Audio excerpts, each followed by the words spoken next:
guru.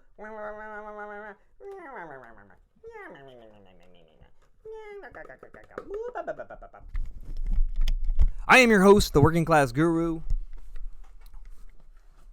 A salary is a dangerous thing. Beware. Possibly more dangerous than heroin. What is more dangerous than heroin, cocaine, methamphetamine, alcohol, and a myriad of other drugs? Well, you'll be surprised. When you listen to this video. I am the Working Class Guru. Like and subscribe. So I want to ask you, what is more addictive and dangerous than the drugs I previously just described? Well, it's a salary. Think about it. A salary is an addictive substance that gets people hooked onto to prescribing themselves, giving up their very lives and livelihood, their blood, their bones, the substance that makes up their form, their time to another person. A sovereign, for all intents and purposes, a corporate sovereign who determines how their lives shall be regimented and reformed to meet the given standards of the necessity of the corporate hierarchy. And it's a dangerous thing because it can cause people to be addicted. And after years of succumbing to this, you look back and you realize that everything you had done has just been as an exploitation of your labor in order to create a profit for somebody else, because you're never paid in excess of what you're worth. There always has to be a surplus value. Otherwise, no business owner would ever give you money, okay? Because they want to get the surplus value is what's valuable. The profit is what's valuable.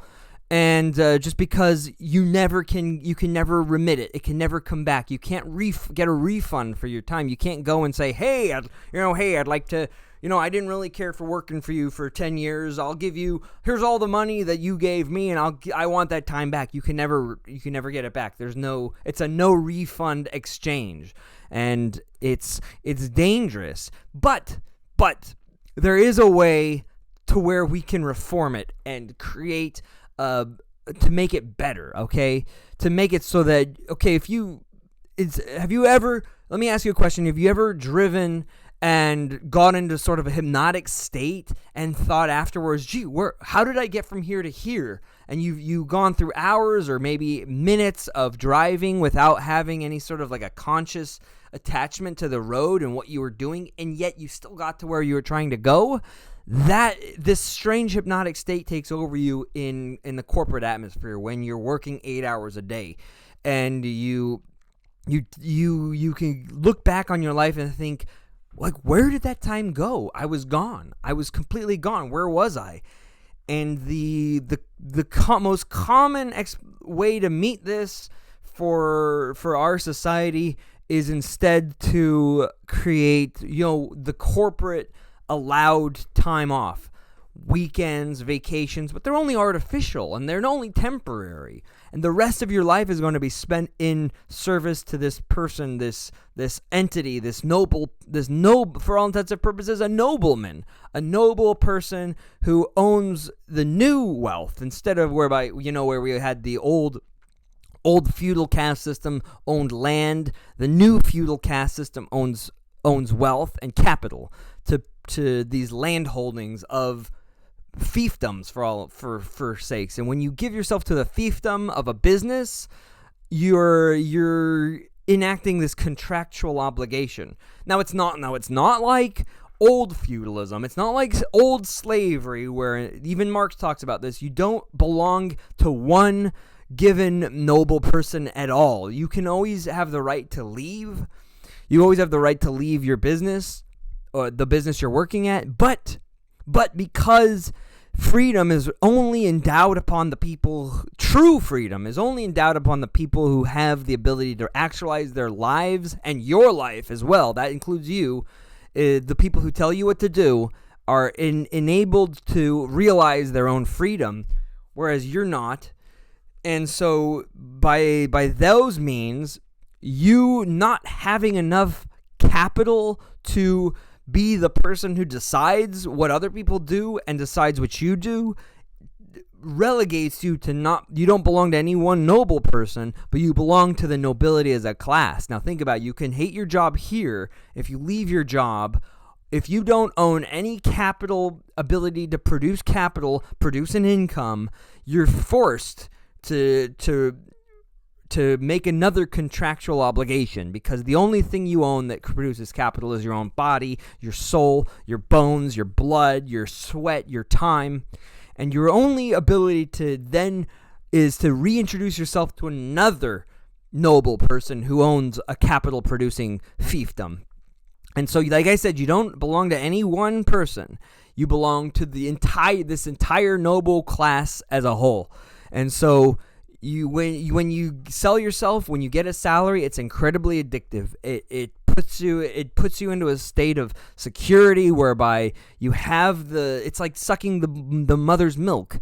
We had the business is associated with the she-wolf, mother wolf, who eats her offspring. At the same time as she's consuming one offspring, she's feeding the other. And that is that's the symbolic order of the business fiefdom. There's a way, though, there has to be a way to reform this, whereby people no longer desire weekends because they're so fulfilled by their work and what they're doing, where we can get away with weekends and vacations, whereby people don't want to take them because they're so enlivened by what they're doing, and their creative forces inside of themselves are directly correlated to the work that they're doing. We have to create a world like that in order to stave off some of the vicissitudes that come with the addiction of the salary, the negative effects of getting a salary, because it creates complacency. It takes away your creativity. It takes away your desires, and it forcefully inserts you into this corporate hierarchy that more or less uses you as a cog in a wheel.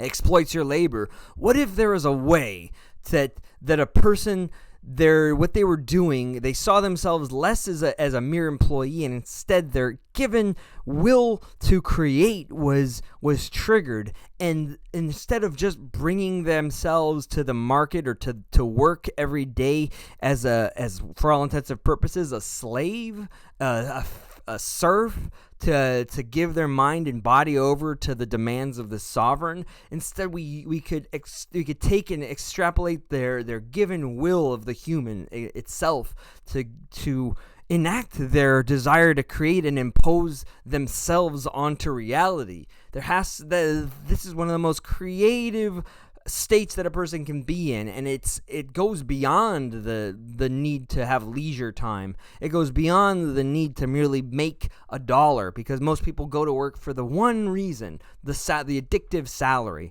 the addiction of a salary, that instead of that gets them working only for that one reason. And because, communities are very fickle in businesses. They're not as strong as you think they are. They're not as strong. A strong business culture is very difficult to come by, because a person is essentially expendable. If they don't fulfill their quota, they're essentially fired. Firing is a word that's used to terrify people. You don't want to be fired. It's a way to negatively impact their psychology so that they avoid it, and it's a fearful state that you put them in. If you're an employee, you want to work to bettering yourself and to bettering your employer, and to serve your employer, to be a servant to him/her. But how can we create these equal patterns whereby the servant is also being served? How do we create the father-son dialectic here? Because I've never had any experience with a business person who's taken me as there are many family oriented businesses whereby the feeling, the culture at the business is that of a family, and there's a very strong sense of camaraderie, and it functions very well, and people are very satisfied with their works when they have a community, when they have a boss who's willing to take that responsibility, not only as an employer, but as someone as a father, as a mentor, to help raise the person up. And I've had experiences like that. But very, very few. It's been very few, and in my experience, 15 years of employment being a working class person.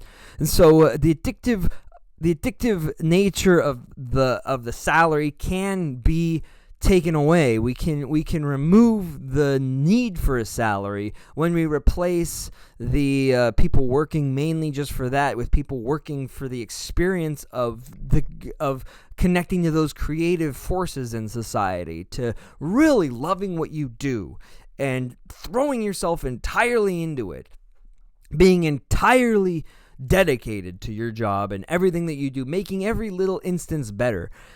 Salary has been, oftentimes I've heard it, people have connected it, the day-to-day grind, the 9-to-5 life, as with the myth of Sisyphus, which was written by Albert Camus. Now, Sisyphus is a Greek character in Greek mythology who was condemned by the gods to roll the ball up a hill, and every day, once the ball reached the top of the hill, at the pinnacle, it would roll back down again.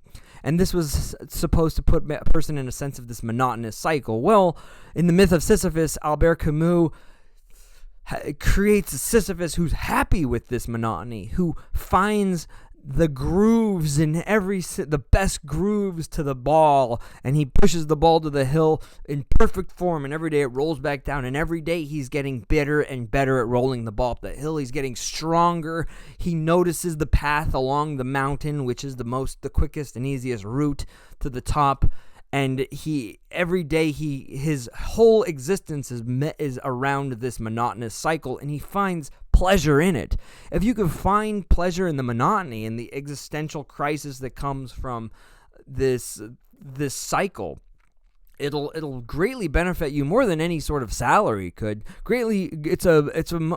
It's much more beneficiary to the psychology. If you follow me at Working Class Guru, I will help people to develop their own subjective existential framework to follow. I'll help you. I'll listen to your certain circumstances, because every circumstance is different.